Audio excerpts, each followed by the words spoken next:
నాకు చాలా ఆనందంగా ఉంది. ఈనాడు విశాఖపట్నంకి వచ్చి ఈ సభలో పాల్గొనే అవకాశం లభించేందుకు నాకు నచ్చిన నగరం విశాఖపట్నం. మంత్రిగా ఉండే అవకాశం లభించినప్పుడు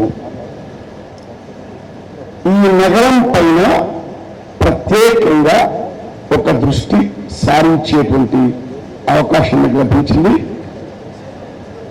ఈ నగరానికి 1880 కోట్ల రూపాయల ప్రాజెక్టును మంజూరు చేశాను.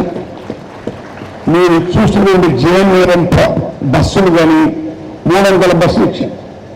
కాబట్టి ఈ సందేశం దేశంలో ఉండే అన్ని పట్టణాలకు వర్తిస్తుంది. కానీ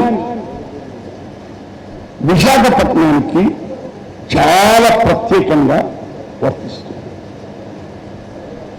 ఇక్కడ పెద్దలందరూ చెప్పారు ఏంటంటే విశాఖపట్నం 3 ప్రాంతాల్లో పర్వత శ్రేణి, ఒక ప్రాంతంలో సముద్రం, దానివల్ల సంభవించేటువంటి ప్రత్యేకమైన పర్యావరణ సమస్య ఇంధన నిల్వల ఫెసిలిటీ.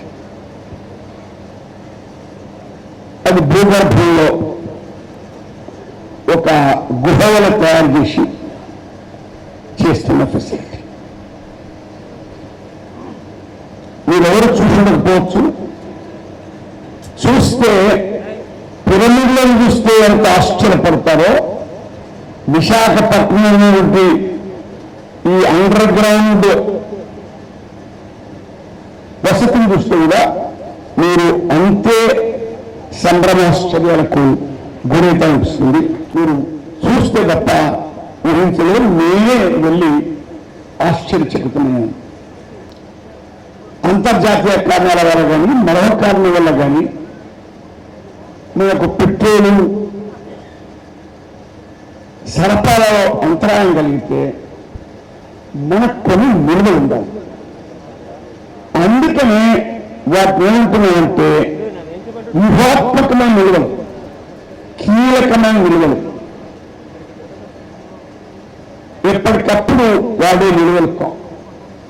అక్కడ 13 లక్షల టన్నుల పెట్రోల్ నిల్వలు ఉండిపోతాయి. ఇలా